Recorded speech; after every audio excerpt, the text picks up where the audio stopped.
Is that conveyed to the revenue folks so they can in turn collect for you? I'm unfamiliar with the practice. Greg Stowe, we bill our time in the Excel software. Okay. And then, clerical staff deals with those fees. My inspectors will put their fees in, and the clerical staff processes those fees and works with Department of Revenue Recovery To collect those fees on your behalf, so you have no knowledge unless you perhaps went in the system and can see what's been billed and what has not been billed? Yes, sir.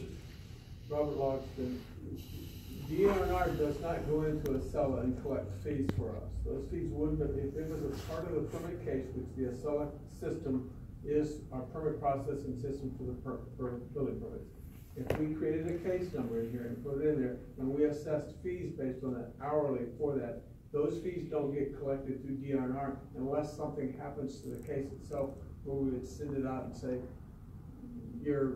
we've done the plan review, there's fees owed on this, we've done inspections, there's fees owed on this, and you haven't paid them, and it's expired, it's late.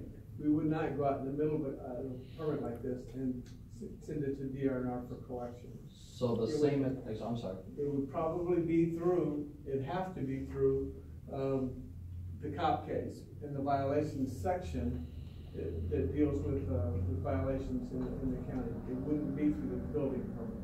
So I don't know, because I don't have that department. I don't have the list of what the DNR fees collected were for. It wasn't part of the permit case for this. I'm private. Now, if there's a COP case on it, the COPR case, that case, which is separate from the permit case, could have fees associated with it, and that would be through the violations department, which is another section, not building inspection, but the violations department for people doing work without a permit. If it's late and you haven't paid those are hourly fees that are assessed. Do you know if there's such a case for this particular property? Greg Stowe, yes, yes, sir, it is. That would be the COPC number at the beginning. Okay. COPC 2017-00064. Is there a case number? Is the top case for this, and that's what the hourly charges for inspection be charged to. Not the permit. So I apologize if I misunderstood your. No, I'm just answering the question. I understand your answer. Okay, that's it. Okay, does anyone have any other questions on the fees as far as the nature and the source, to the extent that we're able to know what we know on the board? Yes, Mr. Lowe. So the fees are in their ordinances, as Ms. June Pals alleges, but the problem is, if we're getting charged a violation fee, how can we also be charged the hourly fee? There's no distinction, and there's no appeal process. There's no notification. We just get notices from Revenue Recovery that says that you owe this money for inspections as a fee. Well, if you read California Prop 218, a fee is for a requested service. We haven't requested them to come out and do any inspections. They're just doing so on their own free will. This is called law enforcement. Law enforcement's not a recoverable fee. If we ask for a service, then that's a fee. If we don't ask for it and they do it, it's either an illegal tax or it's a sanction. It's one or the other. It can't be just a quasi fee that nobody knows about. What they billed Mr. Hoffelt for was building violations, and it says so on the back of that notice, and I know because I've seen a million of them, but just so happens that one is a copy that Mr. Hoffelt brought, and it doesn't have the designation of Y on the back, which it says violation inspections, building violation inspections. That's what the COP case is, and I believe C is for commercial. And what they do is they just generate hourly billing every month. I myself have one up to, I don't know, $55,000 or $80,000 at this point There's absolutely zero statutory authority, and the Ninth Circuit has already told them you guys can't do this. They said it specifically to San Jacinto. It was Mecca Mill versus San Jacinto in the Ninth Circuit, where they're not allowed to charge for just random fees. It has to be for an abatement of a nuisance. And what the county is trying to say is their enforcement's an abatement. And it's not. It's just a random fee that we didn't request. So the money that Mr. Hoffeld did pay, it was in fact, and it was his intention to pay for those violation fees. He even says so in his email that was transcribed in here, where on page 5 of the county's evidence, it's at the very bottom. He says, let's see. I think he says, I got about a $2,000 fine for doing this. He intended the entire time to pay the fine. That's why he just went and paid the first $1,300 fine, and then got a $300 and something one behind it, and he paid that one. And then he called me, and I said, I don't think you're really actually paying for the fine, but I don't see the paperwork that you're paying for. So these fines that Mr. Hoffeld paid were in fact the violation fines, not these hourly billings that they're trying to say that we requested. We never requested it, and the county hasn't done it. I mean, what sort of service have they done for $1,700? Like, the only service we're getting is no permit. Mr. Brewer. Yes. Josh Pino again. So just a couple of points of clarification.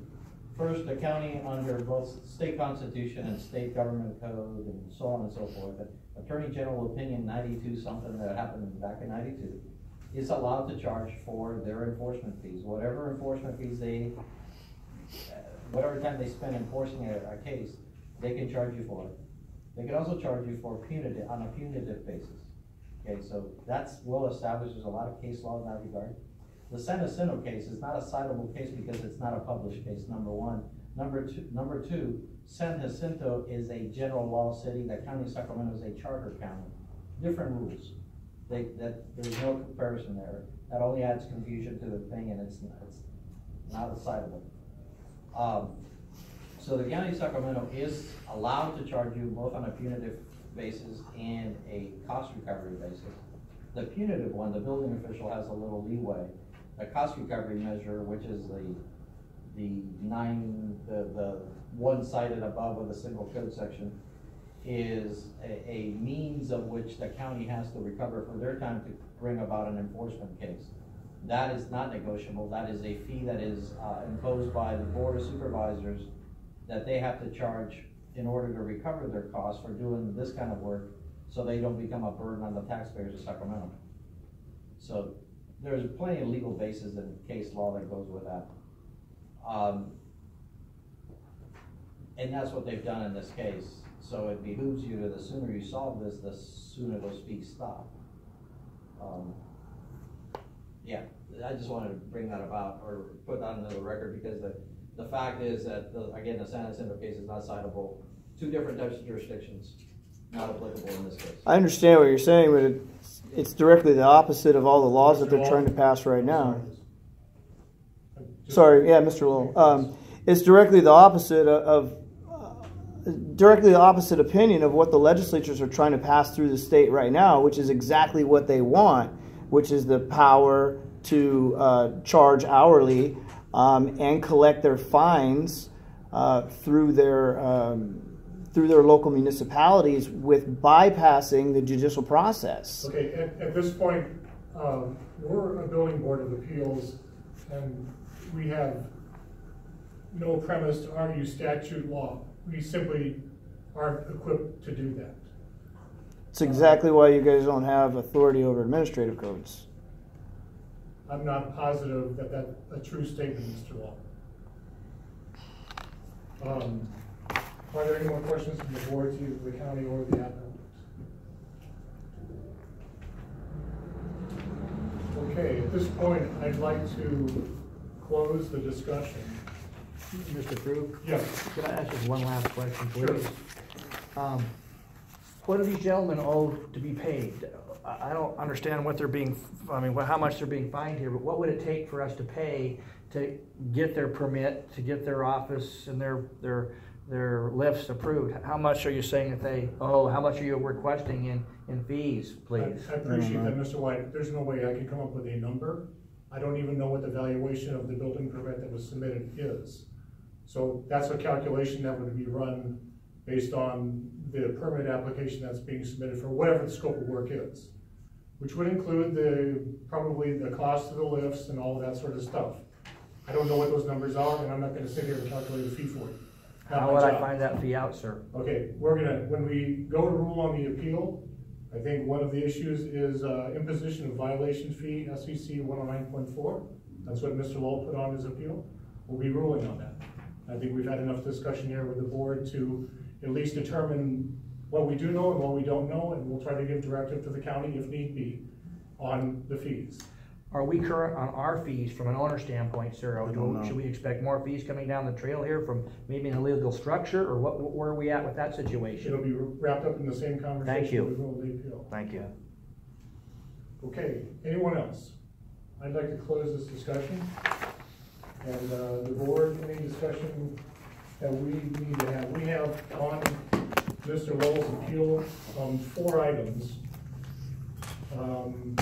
Initially, I was going to try to wrap them all together, but having heard the discussion this afternoon, I think we would be best to take them one at a time.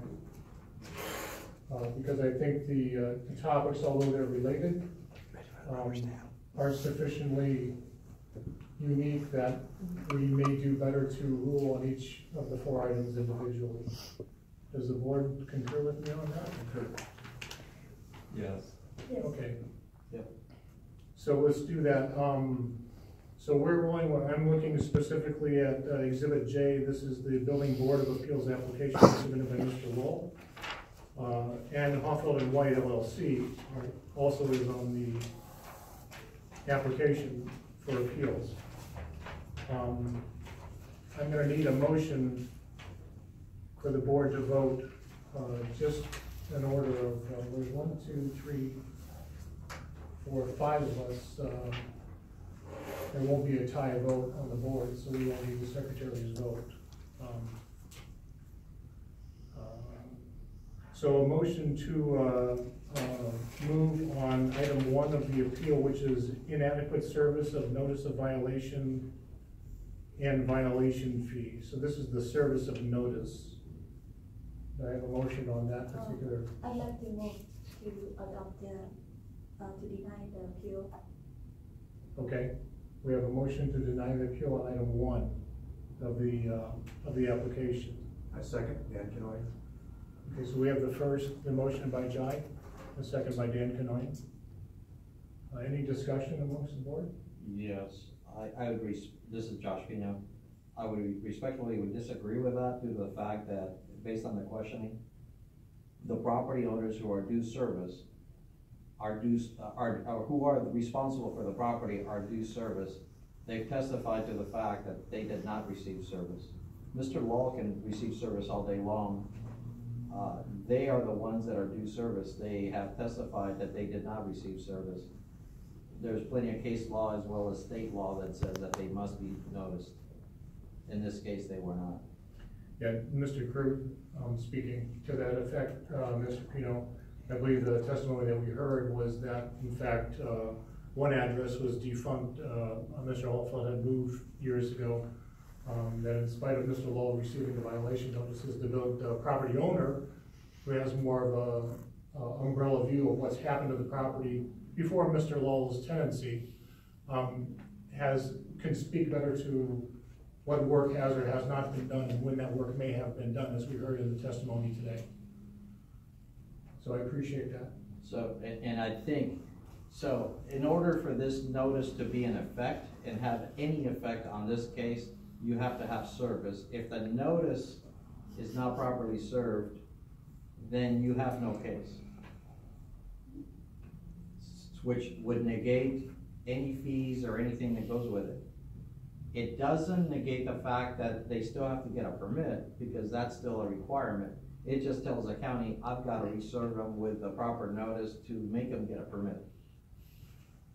But the enforcement action that is based on this case has gotta be predicated on due process, and due process is being properly served and having a chance to appeal that. Mr. Law has appealed it on his own, basically, and he's subsequently gotten them wrapped into it, but I don't think the owners in this case have been properly served. Okay, thank you, Mr. Pino. Can I ask a question to the legal counsel? Yeah. Yes. Josh brought up a very good point. I want to ask, so their relationship is the agent and the principal. And if the agent received the notice and he has the legal obligation to serve the notice to the principal, is that correct? That's correct, and I think, you also have to take into consideration where the notice was sent here. The notice was not sent to Mr. Lull's home address, nor was it sent to Mr. Hoffeld's address. It was sent to the property address. So that's where the property owners received their mail, and the building department also used the Dottie Street address. They can address where they got that from, but so two efforts were made to provide notice to the property owners here. One was sent directly to the property at 6611 Fair Oaks, and the other was sent to the 3841 Dottie. So there were, and one was posted also at that property. I've used my personal home address for our corporation mail for 13 years. I've never used 6611. All of our mail, that's my tenant's address, not mine. And that's the address of the violation. But I don't receive my mail there, so I was never notified. With all due respect, I think that is, in my mind, that's, you will have to sort out that, where you want your mail to be forwarded. But it makes sense that, the mail goes to the property, and then you will have to figure out a way how to get your mail from the property. I'm an agent of service in an LLC, so mail should go to the agent of service. And you did put a forwarding address. And I have a forwarding address. When I moved, I put it in, but it expires in a year. So if it didn't get changed with my LLC at that address, then it didn't get forwarded to my current address. Mr. Alpha, this is Mr. Krug speaking. Is the address on the Department of Revenue Recovery at 8118 Leaf Crest Way, is that your address? That's my address. So that's where Been there 2 years. should be mailed for the owner of this property? Yeah. Correct. Yep. Well, the Department of Revenue Recovery has your address. Yeah, they tell me quick. Okay. They knew I pay. Okay, so that is, okay. Mr. Pino, do you have anything to add to that? Now, I'm reading their letter of agency, if you wanna call it that, to Mr. Law, which is an exhibit, I believe, D. Yes. There's an email, there was a statement attached, and it says that Mr. Law has to act in all administrative matters related to the tenant improvements of the building. It does not say that he is their agent for service there. It strictly is related to obtaining a building permit here for these improvements, but it doesn't say that he's authorized to receive service on their behalf. So that would, Mr. Krug speaking, that would allow Mr. Lowell to act as an agent for the owner in the case of applying for a permit. Correct. Page 20, it does say that. The next page, Page 20. turn, exhibit D, and then turn the page. It's the actual declaration from Mr. Hopfield. Yeah. Did that say all administrative matters? Is that the one you're looking at? Yes. Are authorized agents for all administrative and building permit matters for 6611 Fair Oaks Boulevard, Carmichael, California, 95608, and have sole access to the property as tenants and agents. But I'm not the agent in service of process for the LLC, never have been. That has to be registered with the state.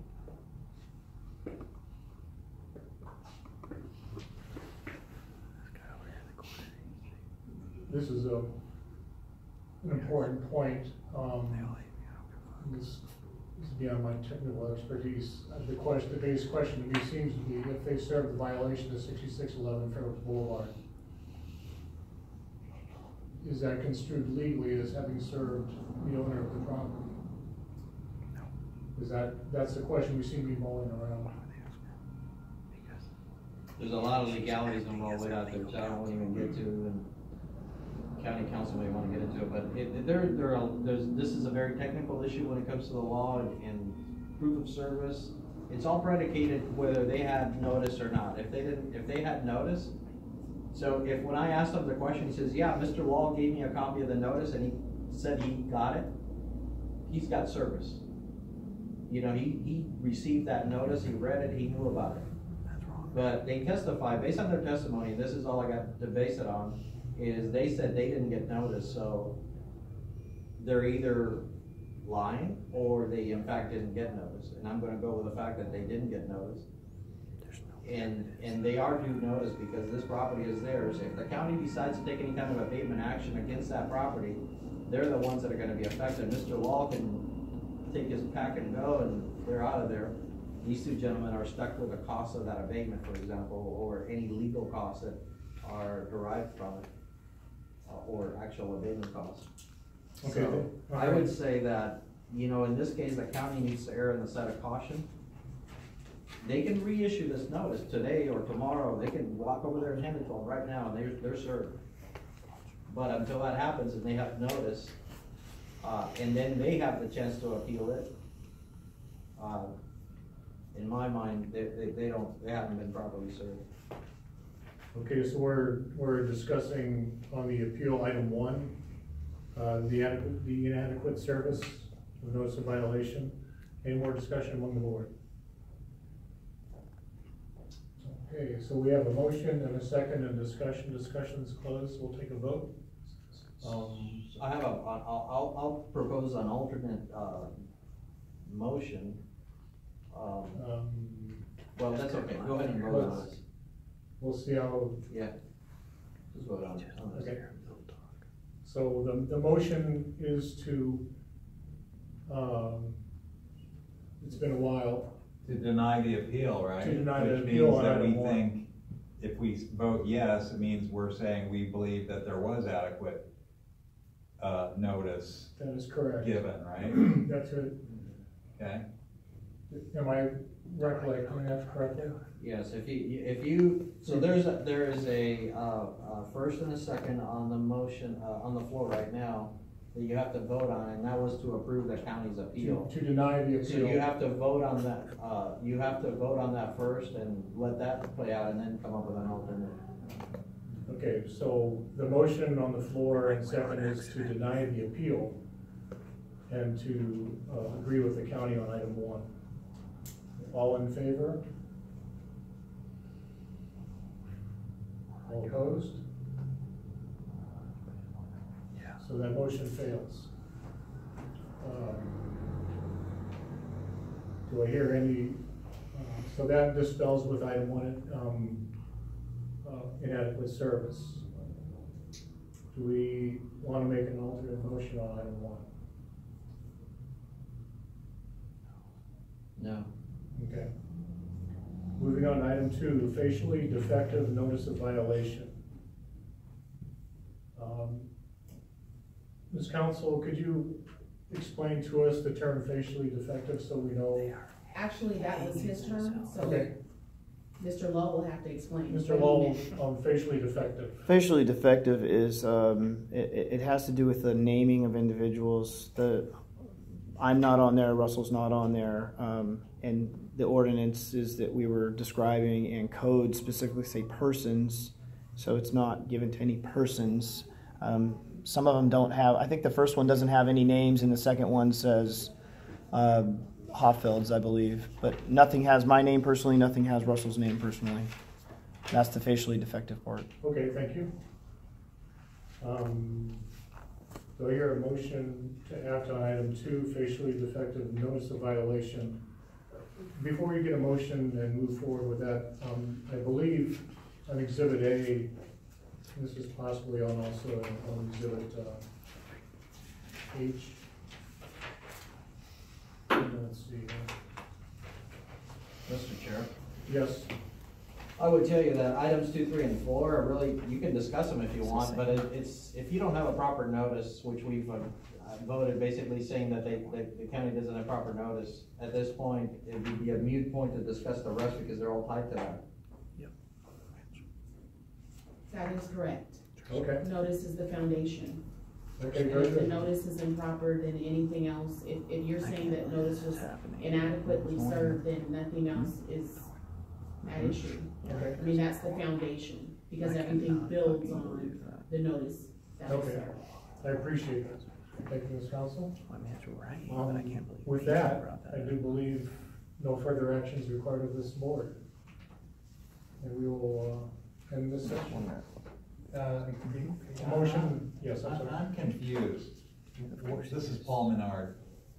So what is it, what have we just done here then? Does this mean that all we've done really is that we've said that these violation notices weren't served properly, and so whatever fees came out of there, they don't really owe yet until they are served properly? Or, I don't even know what we just did.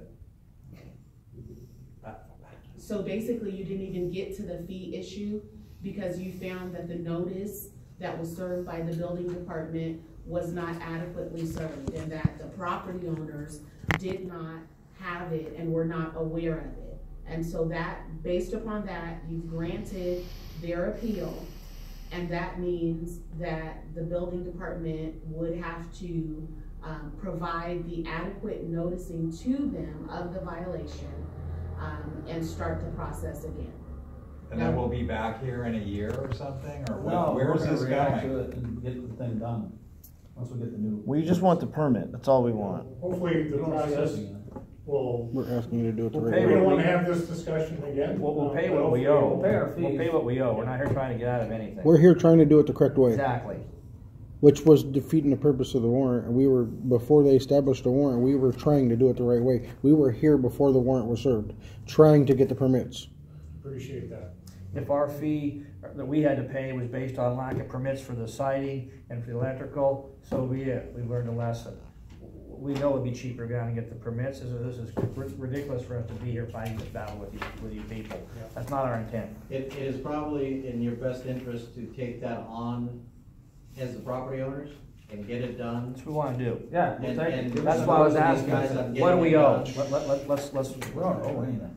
So we what owe we- more fees, and these guys owe fees. No, they just. drop okay. it. Let So what- me try to wrap up this meeting, Ms. Council. Yeah, so what needs to happen now, if the property owners are truly committed to addressing the violations, you will receive a violation notice. It will be sent to the address that is on file with the Department of Revenue Recovery, where you've acknowledged tonight that you received mail. Yeah. When you receive that, you can come to the building department, you can contact either Greg Stowe or Robert Logston. You can ask for a fee schedule, a fee Sure. summary, Mhm. and they will provide you with a list of all the fees that you need to pay in order to obtain permits. Thank Now, you. it's my understanding a permit application has been submitted to correct the violations. Okay. Yes, ma'am. And so they will use that and use any plans to give you your fee summary. So Thank they'll you. be able to refund the fees I paid, or whatever that was. Building department They're just doesn't gonna redo all refund that the shit. fees. That's all they're Revenue recovery will refund them if a refund is warranted. Then I'll give that to the building department for the permits. Not my Just drop problem. it. Just, don't get a motion. Before we close this, just one heads up on the lifts. I am a structural engineer by trade. You do need engineering on those. Just a heads up on that. Secondary Thank you. engineering, manufacturing Get from engineering. California, a stamp from a California licensed civil or structural engineer. I'm not trying to employ myself, I won't take the job, don't call me. But you will, I'm just gonna save you one go around with the building department, because that's a no-brainer. That's one thing they didn't ask for. Okay, so yeah, the manufacturer stuff is great, but that holds no water for what you're trying to do at your site. Thank you. So, Thank you. just said- Yes, Mr. May I go on Stowe? record and just, Sure. we sent notices to the last valid address we were aware of. We pulled that address out of our records, and that's where we sent those notices to. Call revenue That's, recovery. that's the form we used, so I don't know why DRNR has a different address than we have. I can't answer that, but we did everything we could with the knowledge we had to get that information. Get And I appreciate that, Mr. Stowe, I do. I think we'll correct some things here with the process. so things work a bit more smoothly, next time around. Oh, I was just gonna say, service is what it's, this whole thing is predicated on, its due process, you know that better than anybody, but the thing about it is that, there are even provisions in the government code, that don't quote me, but I think it's 6063, which even allows for publication if it all fails and you can't find them, you can't find your addresses, you keep getting return mails, there's even a provision for publication, so. But you don't have to use that for a violation notice. You do not. That is not legally required. Correct, but I mean, if you're trying to achieve service, I mean. And personal service is also not required Correct. for a violation notice. It's an option, but not a requirement. Right, it is not a requirement. How are we to know that it's? Yeah. They didn't make newspapers anymore, do they? Okay, well, motion to adjourn. So moved.